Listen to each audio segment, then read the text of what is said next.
ओम श्री परमात्मने नमः. सर्वांना मनःपूर्वक नमस्कार. चाणक्यनीती या सदरातील पुढील श्लोक पाहूया.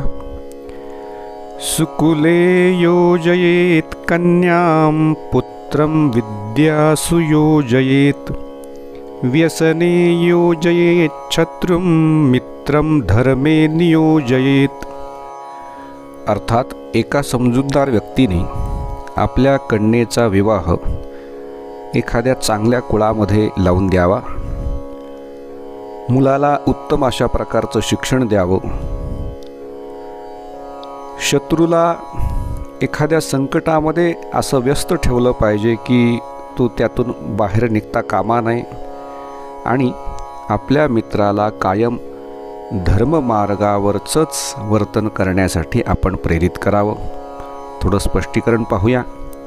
चाणक्यांनी 4 गोष्टी या श्लोकामध्ये आपल्याला सांगितलेल्या आहेत. सर्वप्रथम पहिल्या ओळीमध्ये चाणक्यांनी आपल्याला सांगितलं की आपल्या अपत्यांना योग्य असं उत्तम दर्जाचं शिक्षण द्या, ज्या शिक्षणामुळे त्यांच्या उत्तम गरजा त्या भागू शकतातच, पण त्याशिवाय त्यांना समाजामध्ये मान सन्मान मिळेल असं उत्तम प्रकारचं शिक्षण, योग्य विद्यांचं शिक्षण वडिलांनी मुलांना द्यावं.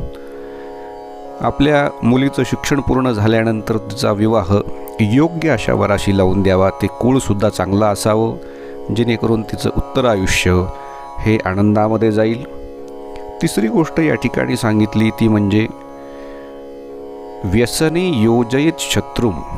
म्हणजे हे जे चाणक्याने केलेलं विधान आहे हे कोणत्या प्रकारासंदर्भात आहे त्याचा जर आपण थोडा विचार केला तर चाणक्य असं सांगतात की आपल्या शत्रूला, म्हणजेच हा थोडा व्यापक विचार चाणक्यांचा आहे आणि तत्कालीन परिस्थितीनुसार आहे, की आपले जे देशाचे शत्रू आहेत त्या देशाच्या शत्रूंना कायम आपल्यावर कुरघोडी करण्यापेक्षा त्यांच्याच समस्येमध्ये आपण व्यस्त ठेवावं, जेणेकरून ते आपल्या विकासामध्ये कुठल्याही प्रकारची बाधा निर्माण करणार नाहीत. आज आपण आजच्या परिस्थितीमध्ये पाहतो आहोत की आपल्या शेजारी देशांकडून आपल्या विकास कामांमध्ये कशा प्रकारची बाधा निर्माण केली जात आहे. लोकांना चांगल्या मार्गावरून भरकटलं जात आहे. आतंकवाद्यांचं सहकार्य घेऊन इथली व्यवस्था बिघडवण्याचं काम केलं जात आहे. त्यांच्या मनामध्ये पैशाचं आमिष दाखवून फितुरी निर्माण केली जात आहे.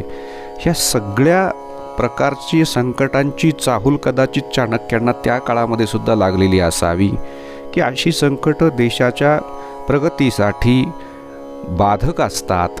म्हणून मग काय करावं, तर एका उत्तम राज्यकर्त्याचं कर्तव्य आहे की शत्रूंना आपल्या व्यवस्थेमध्ये हस्तक्षेप करण्यापेक्षा त्यांच्याच समस्येमध्ये त्यांना आपण व्यस्त ठेवलं पाहिजे, जेणेकरून ते आपल्याकडे पुन्हा वाकड्या नजरेने पाहणार नाहीत.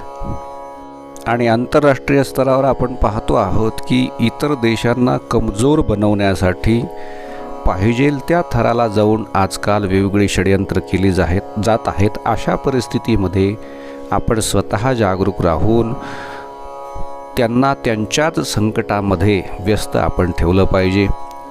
वैश्विक पातळीवर चालू असणाऱ्या सगळ्या परिस्थितीचा आपण जर आढावा घेतला तर शांतताप्रिय असणाऱ्या देशांनासुद्धा अनेक वेळा शत्रूंच्या हल्ल्याला सामोरं जावं लागत आहे.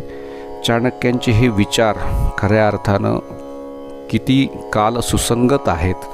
आपण कालबाह्य झालं असं त्यांना कधीच म्हणू शकणार नाही, कारण आजपासून 2000 वर्षापूर्वीसुद्धा चाणक्यांना जी संकटं दिसली ती आज आपण अनुभवतो आहोत. या श्लोकामधून चाणक्यांनी सांगितलेला जो विचार आहे तो आपण निश्चितच लक्षात घेऊया.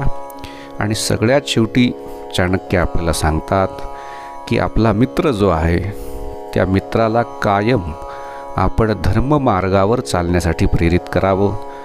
आपल्या अवतीभोवतीची माणसं, स्नेहीजन जर कुठे चुकत असतील तर त्यांना वारंवार आपण योग्य अशा मार्गावर आणण्याचा प्रयत्न करावा. त्यांच्यामधील काही दोष आपल्याला दिसत असतील तर त्यांच्याशी बोलून त्यांच्यामधले ते दोष कमी कसे होतील याचाही प्रयत्न मनुष्याने केला पाहिजे, जेणेकरून अवतीभोवतीची परिस्थिती, संपूर्ण वातावरण हे अत्यंत चांगलं राहील, निकोप राहील, जे संपूर्ण मानवजातीच्या प्रगतीकरता आवश्यक आहे. निश्चितच चाणक्यांनी सांगितलेल्या या सर्व गोष्टींचा अंगीकार आपण करूया. भेटूया पुढील श्लोक घेऊन. जय श्रीराम.